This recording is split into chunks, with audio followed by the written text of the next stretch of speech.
You've seen her before, not in life, but in that flicker between waking and dream, the silhouette in the red hallway. She isn't running, she's waiting, back turned, shoulders bare, but she knows you're watching. You don't know who she is, but you've followed her 1,000 times through corridors made of velvet and breath. There is no door, only the rustle of fabric, the scent of something too warm to name. You think it's desire, but it doesn't move the way desire should. It coils, it waits, it dares. She leads you somewhere beneath language, where names dissolve, where a smile means surrender and silence means yes. She never speaks. She only looks over her shoulder, as if she remembers what you forgot, what you did, what you took, what you begged her to take from you. And still, she turns again, slower this time, asking the question without lips. Would you dare break what secretly wants to be broken? Would you touch the place she hid from even herself? She isn't asking for love, she's asking for the wound she dreamed of long before she met you. She does not want affection, she wants to be disarmed by the one thing she cannot control, her own undoing. You have always misunderstood her trembling. You thought it was fear, hesitation, delicacy, but you never questioned why her breath quickens when you approach the edge, why her eyes widen, not in retreat, but in anticipation. There is a room behind her gaze, and you have never entered it, not truly. You have only knocked politely, spoken of love, of trust, of softness, but that door was never meant to open for those who offered peace. She is not waiting for affection.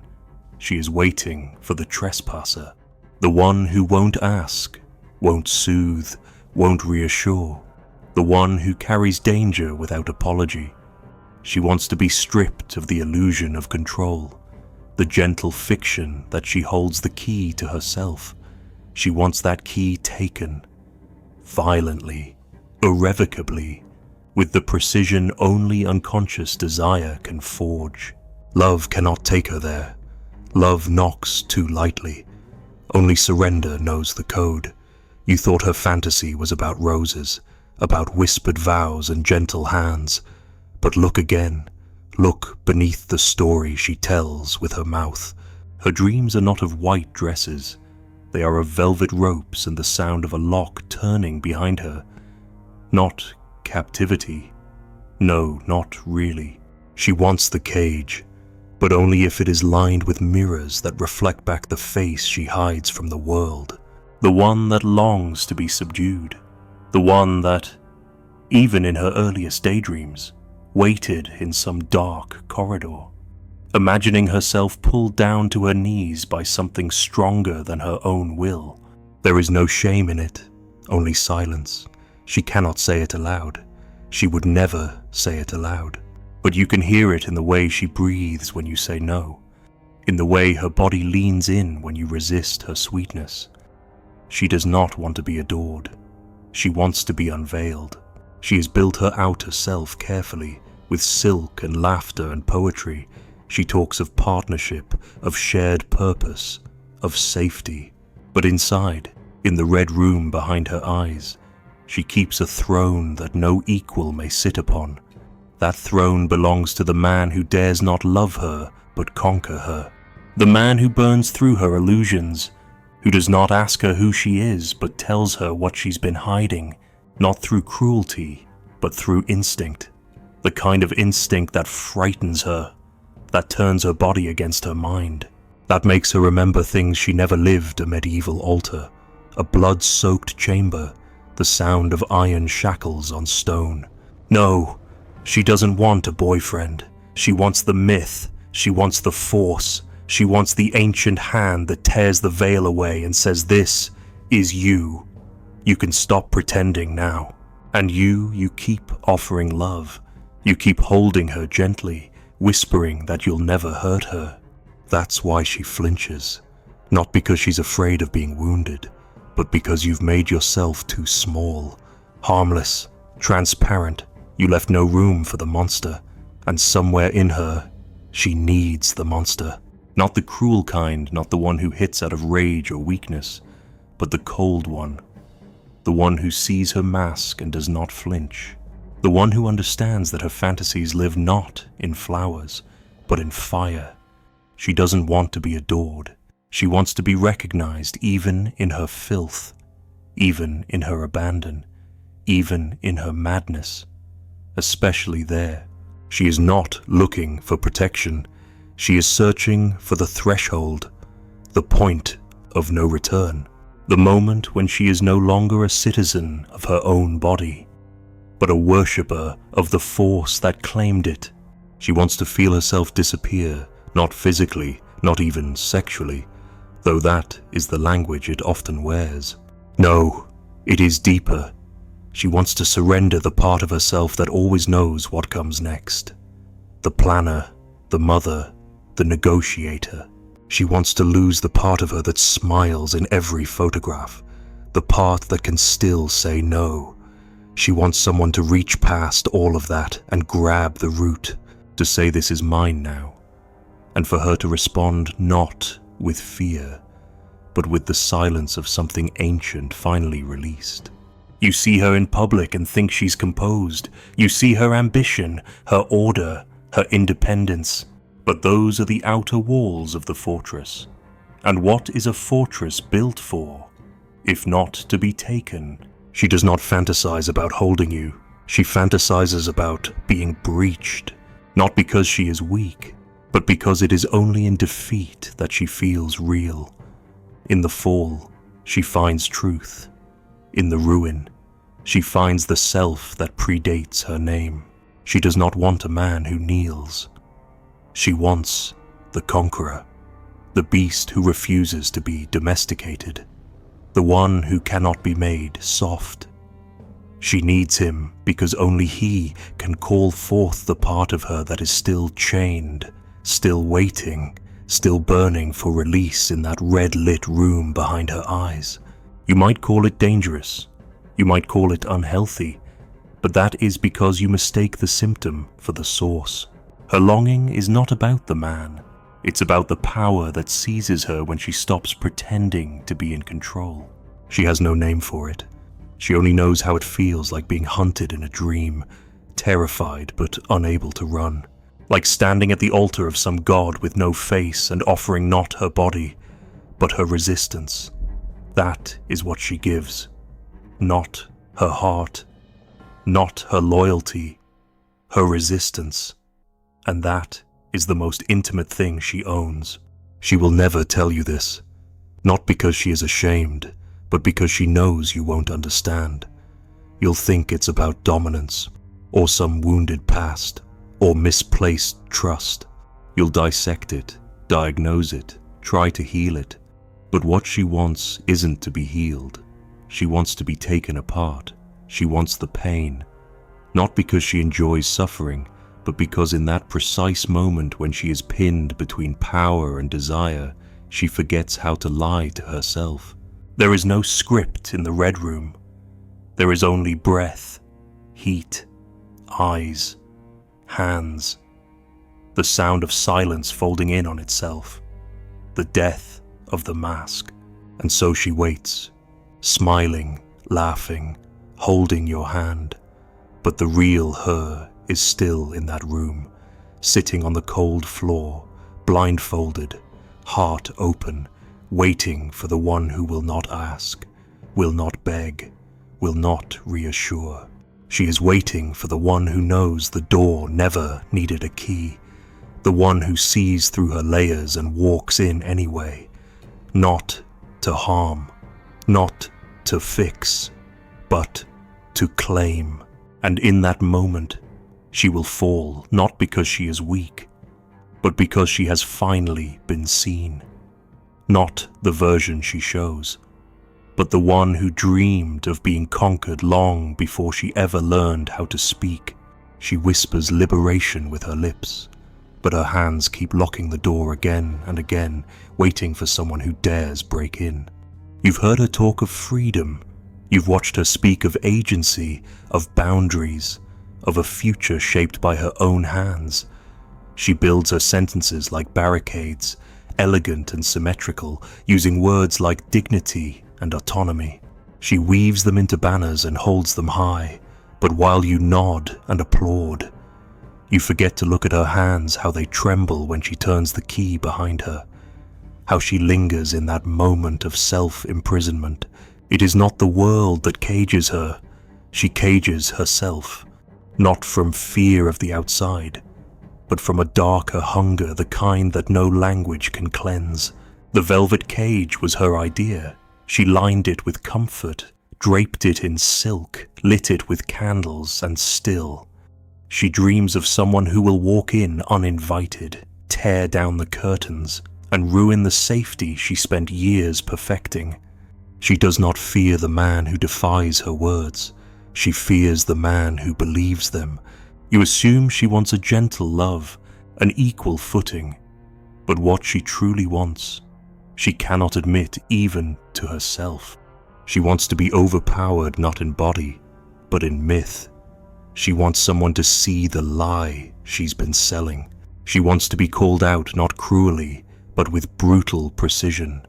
She wants the man who listens not to her declarations, but to her hesitation, the way her lips say no, while her spine arches toward the yes she buried in childhood. She doesn't want to be asked what she desires. She wants to be told with the kind of certainty that makes her walls irrelevant. She wants to be undone by something that cannot be negotiated, cannot be reasoned with, something that simply is, something that sees her cage and does not knock, but breaks the lock and steps inside without permission. You may call her a contradiction, you may accuse her of duplicity, but the truth is simpler and colder. She is not confused, she is playing a game you were never taught to see. She performs independence like a ritual, because she knows most men will worship at that altar. But she is not praying to be honored, she is praying to be exposed. She wants someone to call her bluff, to see that every act of self-empowerment is laced with a secret dare. Can you take this from me? Will you make me drop the mask? Do you have the strength to be the villain in my myth? Not because she wants harm, but because she wants to feel something real enough to bleed for. The velvet cage is soft, yes, but that softness is bait. She decorates it to invite gazers, not to deter them. She makes herself visible not to be praised, but to be challenged. She flaunts her control because what she really seeks is the man who will ignore it, not out of disregard, but out of instinct. The one who understands that beneath all her strength lies a desperate question: will anyone ever reach me? Not through consent, not through negotiation, but through the violation of her false self, the polite self, the liberated self, the self that keeps locking the door and hoping it won't hold. You think she wants to be respected, but respect, to her, has become a curse. It keeps her untouched, unchallenged, alone. She wants to be seized, not because she is weak, but because that is the only way to feel the opposite, to feel that she is not invisible, that her chaos matters, that her darkness is not wasted. She wants to be known fully, even if knowing her means unraveling her. She wants to feel the tension snap, the tension between who she is and who she pretends to be. And the only one who can do that is the one who doesn't believe the script, the one who reads her eyes, not her words, who touches her silence, not her rehearsed defiance. She performs strength because strength protects her from the ordinary, but it also isolates her from the truth. The truth is not pretty. The truth is not safe. The truth is that deep down, she wants to kneel not in submission, but in release. She wants to give up the performance, to drop the heavy mask of the modern woman, the self-made woman, the unshakable woman. She wants someone to press their hand against her throat, not to choke her, but to remind her that she is still flesh, still vulnerable, still breakable. She wants to remember that beneath her intellect, beneath her sarcasm, beneath her feminist fire, there is a pulse that does not lie, a pulse that says, "Take me, not because I let you, but because you must." And yet, she cannot say this aloud. She speaks of consent, of boundaries, of equality, but her dream has no such language. In her dream, the cage breaks. In her dream, he walks in while she is pretending to sleep, and he doesn't ask. He takes her not cruelly, but completely. He makes her feel small, not to belittle her, but to remind her that she has always wanted to disappear, not from life, but from control, from choice, from the tyranny of always being the one who decides.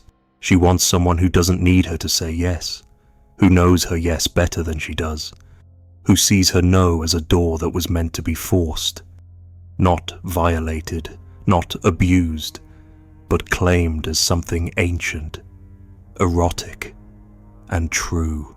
You think she builds walls to keep you out, but what she's really doing is building a stage. She is performing captivity, hoping to be noticed, hoping someone will see the trap she set for herself and say, "I see what you're doing. I know this isn't who you are. I know you are begging to be taken, to be thrown against the walls you built and finally feel the weight of someone who is not afraid of your rage, your desire, your contradiction." She wants someone who doesn't shrink when she pushes, who doesn't flinch when she screams, who holds her anyway, hard, without apology. She wants to be punished, not because she is guilty, but because punishment is the only form of love she believes is real, the kind that marks, the kind that hurts, the kind that stays. She doesn't trust kindness. She doesn't trust gentleness, because those things can be faked. But brutality that has to be earned, she wants to be owned, not legally, not publicly, but viscerally. She wants to look into someone's eyes and see that she is no longer free, and feel the heat of that slavery burn through every cell of her spine. That is not oppression. That is home. She keeps locking the door over and over, but she leaves the window open, just enough. She waits behind the curtains, pretending to read, pretending not to care, but her ears are straining for footsteps, for breath, for the sound of someone who doesn't care about her schedule, her meetings, her boundaries, someone who comes anyway, not to save her, not to ask her how she feels, but to break her open, and in that breaking, she will finally exhale, finally weep, finally feel the cold floor against her knees, and know this is what I was waiting for. She doesn't want to be heard. She wants to be silenced, not as oppression, but as revelation. She wants her voice taken from her by something more real than her will.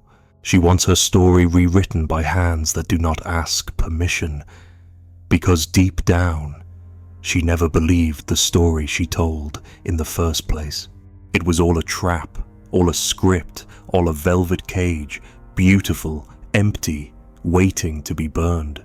She never feared the man who hurt her. She feared the man who saw the part of her that wanted it. You always imagined she was hiding from pain. But pain is familiar to her. She knows its rhythm, its scent, its weight. What she hides from what she cannot name without flinching is the flicker of hunger she feels in its shadow.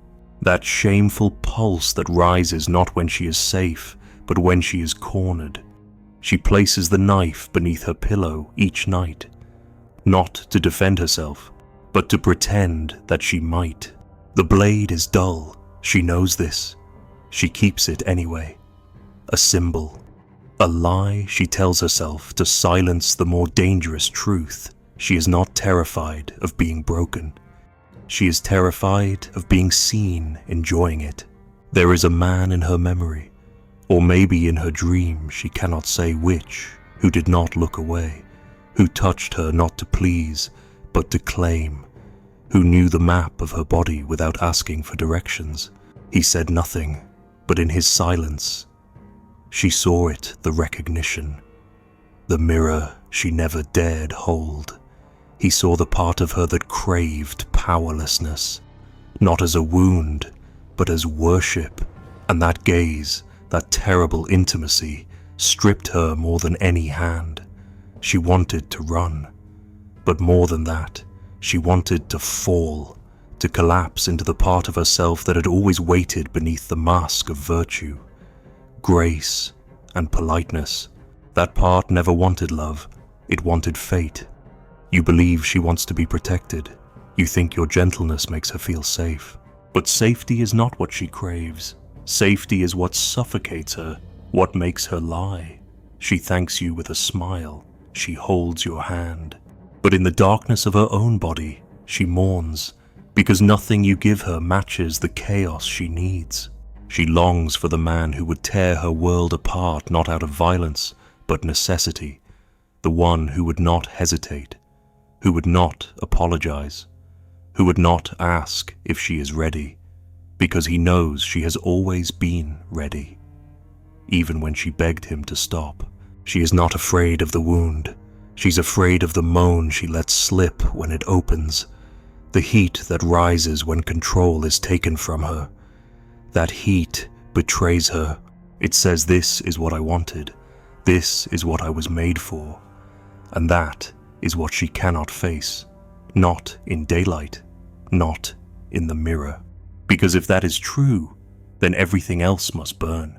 The career, the independence, the books about boundaries and healing and feminine power, all of it. If she desires surrender, not as a phase but as a truth, then what remains of the woman she became? There is no virtue in her hunger, no dignity, no political meaning. It is older than language. It is the wet dream of the primal, the memory of being owned not by force, but by inevitability. Her ancestors knew it in their bones, the thrill of being chosen, not asked, of being thrown over the shoulder and carried, not courted, of being used, not loved. And though she will never say it, though she signs her name beneath every modern belief, she still dreams of that night, of that silence, of that face in the dark who saw her not as a person, but as a possession. She keeps the knife near her head, close to her breath, pretending she might one day need it. But in truth, she hopes she never will. She hopes someone takes it from her, places it aside, and tells her you don't need this anymore, not because you are safe, but because I know what you want better than you do. She wants to be disarmed not for comfort, but for clarity. She wants the illusion stripped away, the performance ended. She wants to know if there exists someone strong enough to face the monster she hides, not the one that fears pain, but the one that begs for it in silence. She does not fear being taken, she fears being taken and liking it. The smile that creeps in during ruin, the heat that builds as she is torn down, the pleasure that follows violation, not because it was soft, but because it was real, because it spoke to the part of her that no poetry touches. The part that longs to be a thing, an object, a relic, something to be used, and used again, and never asked how she feels. That is the abyss she fears, the truth of her desire, the dirt under the glass. When she meets a man who gazes too deeply, who listens too closely, she grows cold. Not because he has failed her, but because he has come too close. Because he might see the mirror behind her words, the invitation behind her resistance, and she cannot allow that. So she speaks of boundaries, of agency, of how she needs to be respected, and she means it. But beneath that is a tremble, a hope that he won't listen, that he'll come anyway, that he'll push past the polite fiction and find the girl kneeling behind the bookshelf, waiting to be devoured. You ask her what she wants. She says she doesn't know, but she does. She wants the hand that wraps around her neck, not with rage, but with certainty. The voice that says hush, the eyes that say you are mine, not in metaphor, not in roleplay, but in essence. She wants to be reduced to breath and ache, to forget her name, to scream into the sheets not in protest, but in recognition. She does not want to be comforted. She wants to be rewritten. This is not a game. This is not kink. This is not rebellion. This is the last truth of the body, the final confession, that no matter what she builds, no matter how tall she stands, she still dreams of the moment she collapses, not because she is weak, but because she is finally allowed to stop pretending, allowed to be the creature she buried beneath education, success, and moral performance, allowed to say, "Take me," not with love, not with care, but with the brutality of someone who understands what I am and does not flinch. She loves the knife. She needs the knife, because without it, she would have to admit what she is waiting for. She would have to admit that her softness is not natural. It is a costume. That her strength is not wholeness. It is a shield. And that what she fears most is not being hurt, but being seen. Seen as the one who wants to be broken. Seen as the one who fantasizes about being ruined. Not once, but completely. And you who love her, you may never know. You may never see that when she weeps. She is not grieving loss, but craving surrender. That when she pushes you away, she is begging you not to listen. That her silence is not distance, it is seduction. She is waiting, still, knife beneath the pillow, breath held, skin warm, dreaming of the one who walks in, takes the knife, and says you've waited long enough. Now let go. The knife is gone. You do not remember when it was taken, only that your hand reaches for it in the night and finds nothing but the imprint of where it used to be. The fabric there is still warm, as if someone had been holding it just before you awoke. You tell yourself it was a dream, a mistake, a misplacement. But something has shifted. The air no longer obeys your lungs. The room no longer feels like yours. There are footsteps in the distance, not approaching, circling, as if they have always been there, tracing the same perimeter. You want to call out, but no sound comes. Not because you are voiceless, but because you understand there is no language left for what is arriving.